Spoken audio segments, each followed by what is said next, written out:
Saya Samsudin Alimsyah, mari kita bicarakan demokrasi.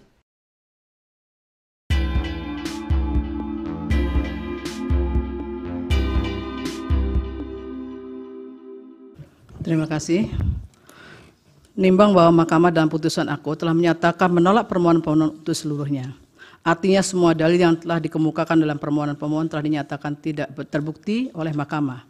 Namun demikian, mengenai dalil adanya keterlibatan dan atau mobilisasi pejabat atau aparat negara termasuk adanya politisasi bansos dalam proses pemilihan presiden dan wakil presiden tahun 2024, saya memiliki pendapat berbeda dengan mayoritas hakim.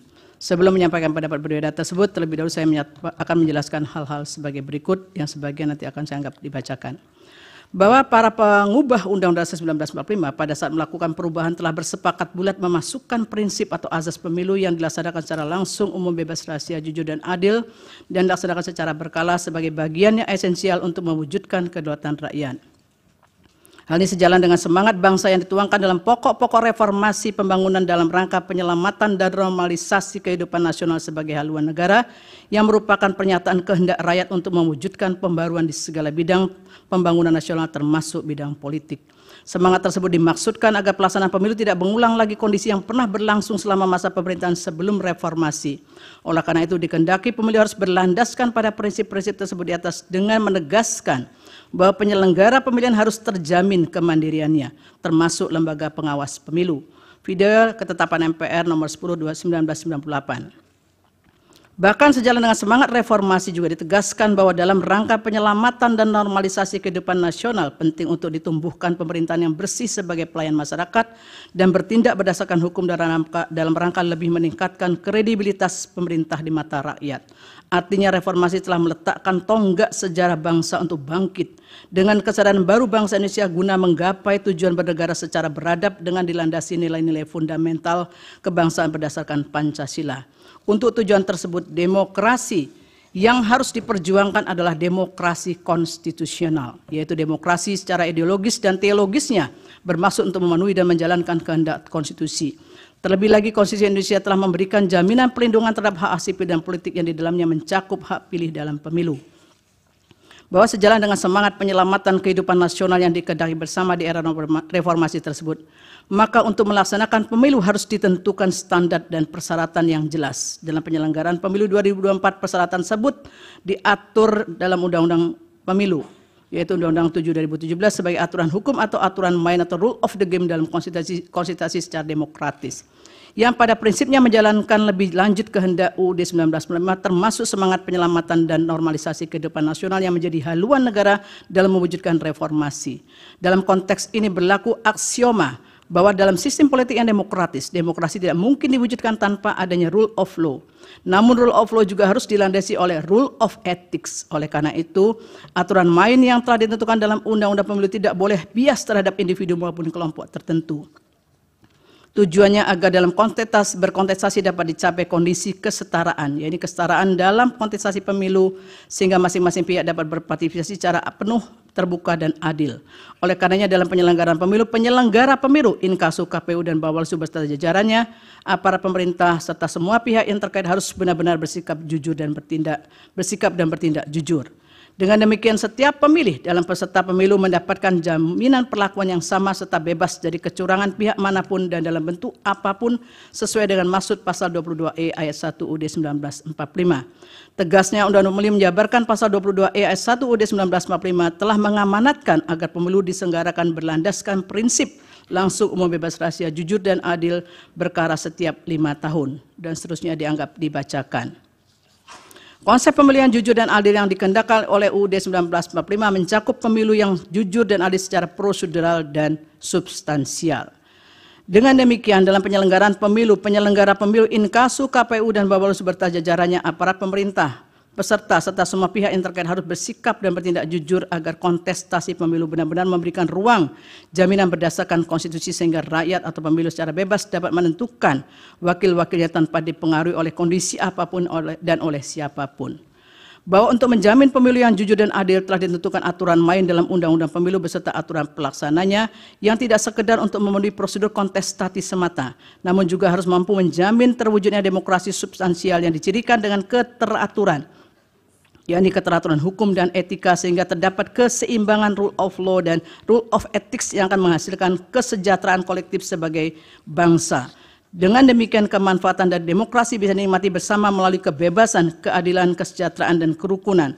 Terkait dengan persoalan etika tersebut, pada era reformasi justru telah menjadi perhatian yang sangat serius yang ditandai dengan ditetapkannya ketetapan MPR nomor 6 2021 tentang etika kehidupan berbangsa.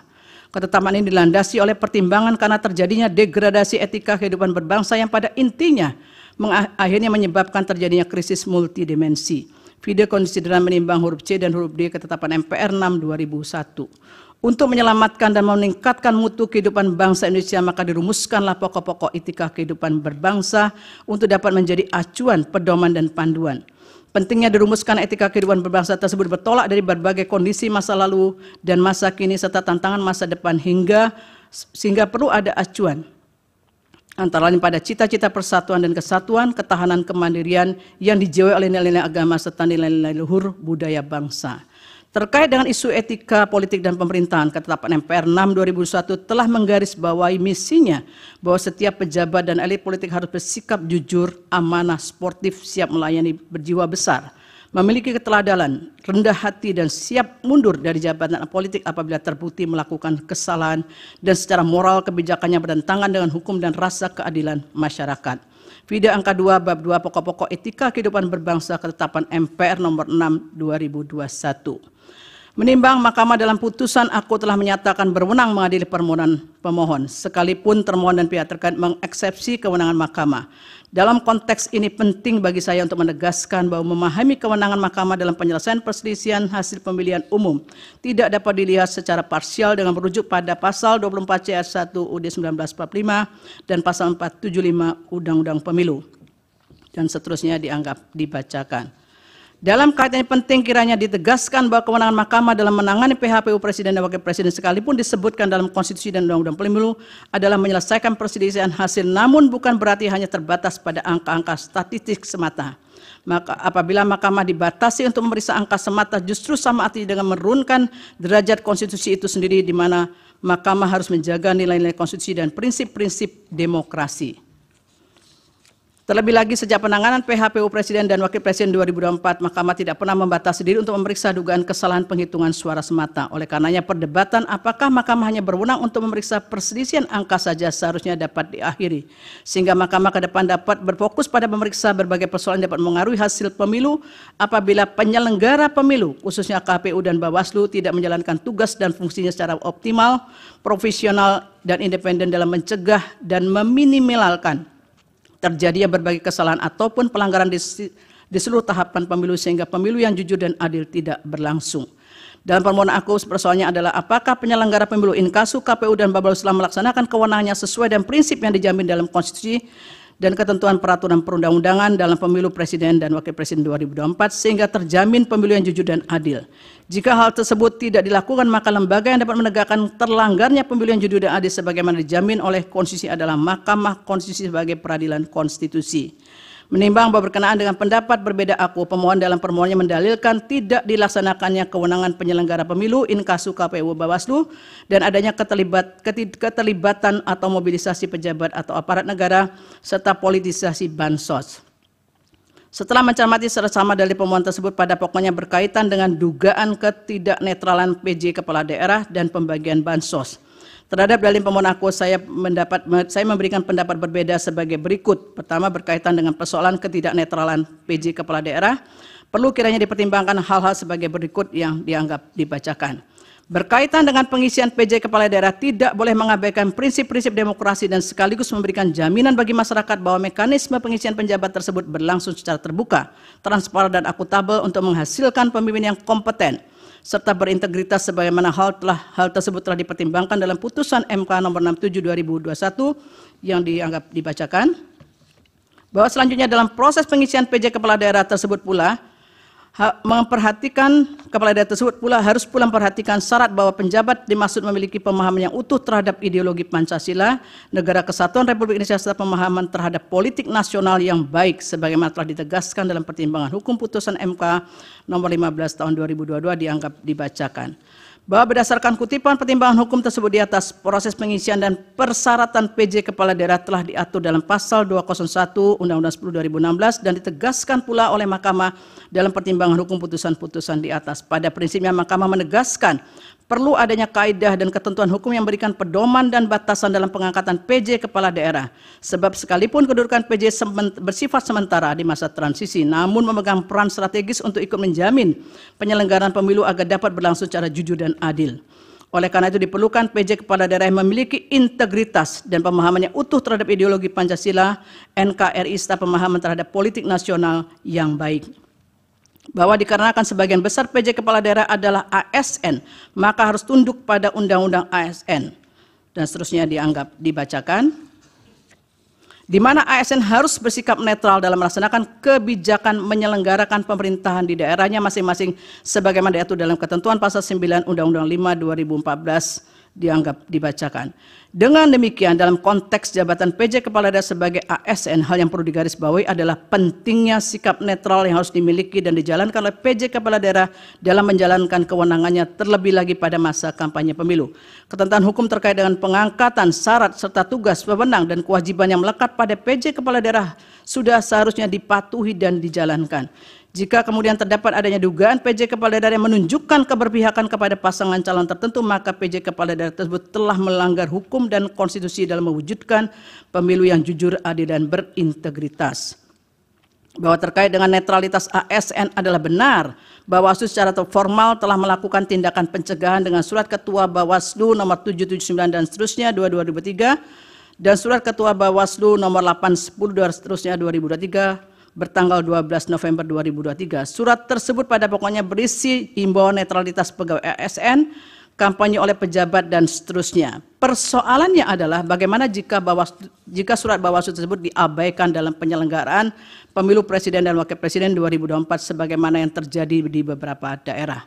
Bahwa sebelum menjelaskan persoalan yang terjadi di beberapa daerah tersebut, penting bagi saya menegaskan terlebih dahulu bahwa dikarenakan permohonan perkara nomor 1 2024 dan perkara nomor 2 2024 pada pokoknya mendalilkan hal yang sama dan terhadap objek permohonan yang sama, yakni berkaitan dengan keputusan KPU 360 2024 dan seterusnya, maka dalam menguraikan persoalan yang terdapat di beberapa daerah tersebut diintegrasikan antara perkara nomor 1 2024 dan perkara nomor 2 2024 dengan menunjukkan pada buktinya masing-masing di mana dalam penjelasannya dapat saling melengkapi.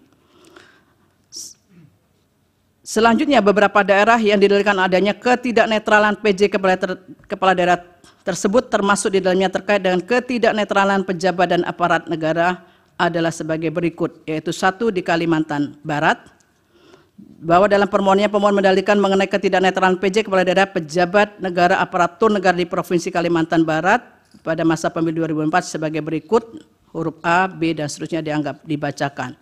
Terhadap dalil pemohon di atas, Mahkamah seharusnya juga mempertimbangkan berbagai laporan temuan Bawaslu berkenaan dengan permasalahan netralitas pejabat sebagaimana didalilkan oleh pemohon berkenaan dengan PJ Gubernur Kalimantan Barat yang dianggap tidak netral dalam masa kampanye 2024. Bawaslu dalam keterangannya memberikan penjelasan sebagai berikut, huruf A, B, dan seterusnya dibacakan. Bahwa berdasarkan hasil temuan Bawaslu di atas telah terbukti PJ Gubernur melakukan pelanggaran terhadap netralitas dalam masa pemilu 2024. Oleh karena itu Bawaslu meneruskan kasus tersebut kepada KASN untuk menindaklanjuti sesuai dengan peraturan perundang-undangan yang berlaku. Adanya indikasi kuat pelanggaran yang telah dilakukan PJ Gubernur Kalimantan Barat, namun tidak terdapat kejelasan proses penegakan hukum atas pelanggaran tersebut menyebabkan pemilu yang jujur dan adil berintegritas telah tercederai karena adanya keberpihakan kepada salah satu pasangan calon presiden pada pemilu 2024. Kemudian yang kedua adalah Jawa Tengah. Bahwa dalam permohonannya pemohon juga mendalilkan mengenai ketidaknetralan pejabat negara PJ Kepala Daerah dan aparatur negara di Provinsi Jawa Tengah dalam masa pemilu 2024 dengan dalil-dalil sebagai berikut, huruf A, B, dan seterusnya sampai G dibacakan. Bahwa terhadap dalil pemohon di atas hanya beberapa laporan atau temuan yang ditindaklanjuti oleh Bawaslu, yaitu huruf A, B dibacakan. bahwa berdasarkan hasil pemeriksaan Bawaslu di atas terhadap laporan terkait dengan adanya penyambutan oleh PJ Gubernur Jawa Tengah kepada salah satu pasangan calon dan penggunaan warna baju biru yang mirip dengan tim kampanye nasional Prabowo Gibran, Bawaslu menyimpulkan bahwa laporan tersebut memenuhi syarat formil namun tidak memenuhi syarat material dan tidak diregistrasi. Dalam konteks ini, oleh karena Bawaslu menyatakan laporan tidak memenuhi syarat material untuk diperiksa lebih lanjut, maka masih terdapat permasalahan berkenaan dengan netralitas PJ Gubernur Jawa Tengah. Selanjutnya, terlepas dari Bawaslu telah melaksanakan tugas pengawasan melalui penelusuran dan hasilnya dinyatakan tidak terbukti terdapat pelanggaran, namun hasil penelusuran tersebut tidak cukup meyakinkan bahwa PJ Gubernur telah bersikap netral, apalagi Bawaslu tidak bersungguh-sungguh untuk menindaklanjuti laporan tersebut. Selain itu, dapat banyak bukti awal yang memberikan petunjuk adanya ketidaknetralan pejabat negara, aparat negara, dan aparatur sipil negara, serta pengerahan perangkat desa seperti adanya konsolidasi ratusan kepala desa di Kabupaten Temanggung untuk mendukung pasangan calon nomor urut 2. Kemudian terdapat kasus kekerasan politik seperti penganiayaan terhadap salah satu relawan pendukung pasangan calon. Selain itu, sejumlah acara dukungan dari pejabat pemerintahan juga dilakukan terhadap salah satu pasangan calon, termasuk juga dilakukan oleh Menteri Perdagangan dan Menteri Pertanian. Seluruh kejadian ini menjadi perhatian publik yang sangat luas dalam penyelenggaraan Pemilu 2024 yang seharusnya ditindaklanjuti oleh Bawaslu sesuai dengan tugas dan wewenangnya. Namun tidak terdapat bukti yang kuat bahwa Bawaslu telah melaksanakan tugas dan wewenang secara optimal untuk menjamin terselenggaranya pemilu yang jujur dan adil. Kemudian di Sulawesi Selatan, bahwa pemohon juga mendalilkan mengenai ketidaknetralan pejabat negara dan aparatur negara di Provinsi Sulawesi Selatan dalam masa pemilu 2024 sebagai berikut, dengan dalil A, B dianggap dibacakan. Terkait dengan dalil pemohon tersebut, Bawaslu tidak memberikan keterangan yang secara utuh mengenai persoalan yang didalilkan pemohon di atas, sehingga seolah-olah tidak terdapat persoalan mengenai ketidaknetralan pejabat tersebut. Sementara Bawaslu dalam keterangannya menyampaikan hasil pemeriksaan terhadap beberapa laporan atau temuan terkait dengan netralitas pejabat di Sulawesi Selatan di masa pemilu 2024 sebagai berikut dianggap dibacakan. Bahwa berdasarkan hasil pemeriksaan Bawaslu di atas terdapat persoalan terkait pelanggaran netralitas aparat negara dalam pemilu di Sulawesi Selatan. Adanya laporan ketiga Bawaslu terkait keterlibatan PJ Gubernur Sulawesi Selatan dalam kegiatan pembagian bantuan sosial, tetapi laporan tersebut dinyatakan tidak memenuhi syarat material. Selain itu, Sekda Kabupaten Takalar Muhammad Hasbi diduga mengampanyekan pasangan calon nomor urut 2 di media sosial sehingga Bawaslu Kabupaten Takalar menerbitkan surat rekomendasi untuk ditindaklanjuti oleh KASN. Lebih lanjut, terdapat dugaan pelanggaran terkait dengan pengunggahan video pemasangan APK pasangan calon dan seterusnya. Berdasarkan hasil pemeriksaan terhadap laporan atau temuan Bawaslu tersebut, terdapat keyakinan yang kuat untuk menyatakan adanya persoalan terkait dengan ketidaknetralan aparatur negara dan masa pemilu di Sulawesi Selatan. Sebaliknya, tidak ada bukti yang meyakinkan bahwa Bawaslu telah menindaklanjuti laporan dan temuan yang terbukti menunjukkan adanya pelanggaran pemilu secara sungguh-sungguh sehingga menyebabkan tidak terjaminnya pemilu yang jujur dan adil. Di Sumatera Utara, bahwa dalam permohonannya pemohon mendalilkan mengenai ketidaknetralan pejabat negara, kepala daerah, dan aparatur negara dengan dalil sebagai berikut, huruf A, B, C, dan seterusnya dianggap dibacakan. Bahwa terhadap dalil pemohon di atas ternyata hanya beberapa laporan dan temuan yang ditindaklanjuti oleh Bawaslu. Laporan dan tindak lanjut tersebut dianggap dibacakan. Bahwa terkait dengan hasil pemeriksaan Bawaslu di atas dalam kasus ketidaknetralan aparat pemerintahan di Medan yang mengajak ASN memilih pasangan calon nomor urut 2 direkomendasikan untuk ditindaklanjuti oleh lembaga yang berwenang. Namun dalam kasus yang lain yang mengarahkan untuk mendukung pasangan calon nomor urut 2 serta keterlibatan Menteri BUMN dalam kampanye di Deli Serdang, Bawaslu tidak meregistrasi laporan-laporan tersebut karena menurut Bawaslu tidak memenuhi syarat material tanpa ada kejelasan. Berdasarkan hasil pemeriksaan terhadap laporan dan temuan Bawaslu tersebut, terdapat persoalan terkait dengan ketidaknetralan aparatur negara dalam masa pemilu di Sumatera Utara. Selain itu, dapat pula laporan atau temuan yang tidak diregistrasi karena tidak memenuhi syarat material. Padahal beberapa kejadian tersebut menjadi perhatian publik yang sangat luas di masa pemilu Presiden dan Wakil Presiden 2024 yang seharusnya ditindaklanjuti oleh Bawaslu agar dapat menjamin pemilu berlangsung secara jujur dan adil, juga pemilu yang berintegritas. Bahwa selanjutnya pemohon mendalilkan telah terjadi politisasi pemberian bansos selama pemilu Presiden dan Wakil Presiden 2024 yang menurut pemohon bertujuan untuk memenangkan pasangan calon nomor urut 2. Berkenaan dengan dalil pemohon AKO, ketentuan pasal 34 Undang-Undang Dasar 1945 pada pokoknya telah mengatur mengenai jaminan bagi negara untuk Jaminan bagi fakir miskin dan anak terlantar dipelihara oleh negara, dan negara berkewajiban untuk memberdayakan masyarakat yang lemah serta tidak mampu sesuai dengan martabat kemanusiaan. Selanjutnya, dalam Undang-Undang 19/2003 tentang APBN tidak secara eksplisit mengatur anggaran untuk program bantuan sosial. Jika merujuk pada ketentuan pasal 8 ayat 2 Undang-Undang APBN, hanya dinyatakan anggaran belanja pemerintah pusat dikelompokkan atas beberapa pengelompokan. Berdasarkan penjelasan pasal 8 ayat 2 huruf A angka 11 Undang-Undang 19/2003 tentang APBN tersebut, disebutkan bahwa fungsi perlindungan sosial merupakan belanja pemerintah pusat yang berdaya guna dalam memberikan pelayanan sosial, jaminan sosial, pemberdayaan sosial, dan seterusnya dari kemungkinan terjadinya risiko sosial. Bahwa berkenaan dengan APBN 2024 dengan total belanja mencapai 3.000 triliun lebih, di dalamnya terdapat belanja untuk perlindungan sosial sebesar 496,8 triliun yang berfungsi untuk stabilisasi dan mendukung penghapusan kemiskinan. Dalam kaitan ini, oleh karena pengelolaan APBN yang bersifat dinamis tersebut dilakukan melalui penyesuaian, salah satunya adalah melalui proses automatic adjustment. Dalam kaitan ini juga ditanyakan kepada Menteri Keuangan di dalam persidangan bahwa berkaitan dengan automatic adjustment sudah dilakukan sejak APBN 2022 dan selalu dilakukan pada awal tahun. Namun pertanyaannya, apakah automatic adjustment tersebut dipakai untuk membiayai bansos? Dan Menteri Keuangan menyatakan bahwa automatic adjustment tidak dipakai untuk membiayai bansos. Timbullah persoalan yang dipersoalkan pemohon, yaitu alokasi dana kunjungan presiden dan bansos yang dilakukan tersebut berasal dari dana yang mana. Dalam kaitan inilah kemudian Menteri Keuangan dalam persidangan menyatakan bahwa bantuan kemasyarakatan tersebut bukan merupakan bagian dari perlinsos yang digunakan oleh Presiden terkait dengan bansos tersebut. Namun anggaran untuk kunjungan Presiden, anggaran untuk bantuan kemasyarakatan tersebut berasal dari dana operasional Presiden atau DOP yang berasal dari APBN. DOP tersebut diatur oleh PMK 48 2008 yang sebagaimana telah diubah oleh PMK 106 2008. Sementara itu dana kemasyarakatan Presiden diatur dalam Peraturan Menteri Sekretaris Negara Nomor 2 Tahun 2020. Adapun kegiatan yang bisa dicakup dalam dana kemasyarakatan Presiden dan Wakil Presiden dalam hal ini adalah kegiatan keagamaan, pendidikan, sosial, ekonomi, dan seterusnya. Bantuan tersebut bisa diberikan dalam bentuk barang maupun uang. Berdasarkan fakta yang terungkap dalam persidangan, terlihat bahwa realisasi anggaran DOP tidak pernah mencapai 100% dari jumlah yang dialokasikan pada setiap tahunnya. Meskipun demikian, anggaran untuk DOP terus meningkat dari tahun ke tahun. Hal ini yang kemudian memunculkan persepsi yang mengarah pada penggunaan DOP untuk bantuan kemasyarakatan dengan tujuan politik menjelang pemilu Presiden dan Wakil Presiden 2024. Terlebih lagi sebagaimana fakta hukum di persidangan bahwa menjelang pemilu pola kunjungan Presiden ke beberapa daerah semakin meningkat sehingga memunculkan pertanyaan pemohon mengenai maksud kunjungan tersebut menjelang pemilu 2024. Dalam kaitan ini secara normatif, Undang-Undang Pemilu memang memberikan hak kepada Presiden, Wakil Presiden, dan Menteri untuk terlibat dalam kampanye sebagaimana ketentuan pasal 281 ayat 1 Undang-Undang Pemilu yang menyatakan kampanye pemilu yang mengikut sertakan Presiden, Wakil Presiden, Menteri, Gubernur, Wakil Gubernur, Bupati, dan seterusnya harus memenuhi ketentuan, yaitu 1. Tidak menggunakan fasilitas dalam jabatannya kecuali ada fasilitas pengamanan bagi pejabat negara sebagaimana diatur dalam ketentuan peraturan perundangan, dan B. menjalani cuti di luar tanggungan negara.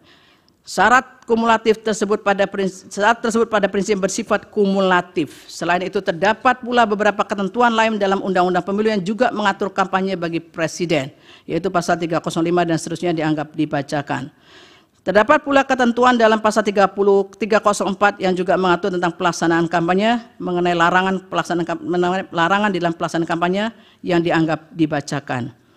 Bahwa berdasarkan ketentuan-ketentuan di atas, meskipun secara normatif Presiden dan Wakil Presiden memiliki hak untuk terlibat dalam kampanye dan tidak ada ketentuan larangan bagi Presiden memberikan bansos, namun dengan adanya pemberian bansos menjelang pemilu dan di masa kampanye, maka dalam batas penalaran yang wajar, hal tersebut tentu berdampak pada para peserta pemilihan karena adanya ketidaksetaraan.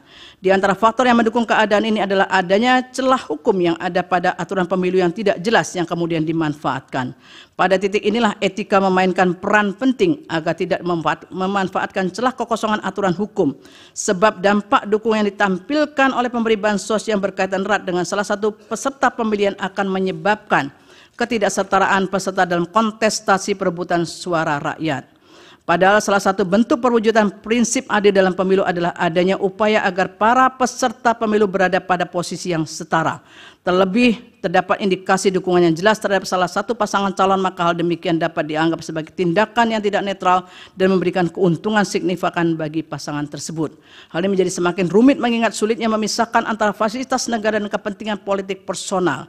Dalam konteks inilah penting kembali diingat maksud ditetapkannya ketetapan MPR nomor 6 2001 tentang etika kehidupan berbangsa di era awal reformasi sebagaimana telah diuraikan di atas, yang harus menjadi arahan, pedoman, panduan mewujudkan nilai-nilai luhur budaya bangsa. Oleh karena itu, sekalipun tidak ada larangan pemberian bansos dengan menggunakan DOP, namun sejalan dengan makna etika kehidupan berbangsa penting untuk dilaksanakan secara bijaksana demi menjamin pemilu yang jujur dan adil sebagaimana dijamin oleh Undang-Undang Dasar 1945.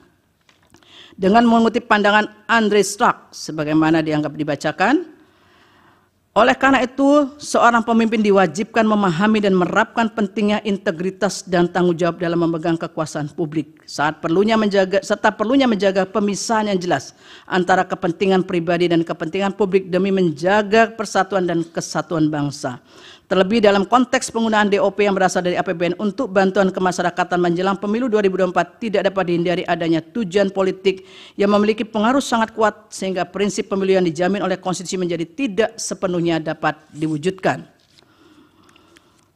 Menimbang bahwa berdasarkan seluruh uraian pertimbangan hukum di atas, dalil pemohon beralasan menurut hukum untuk sebagian tidak sebagaimana yang dimohonkan pemohon dalam petitumnya.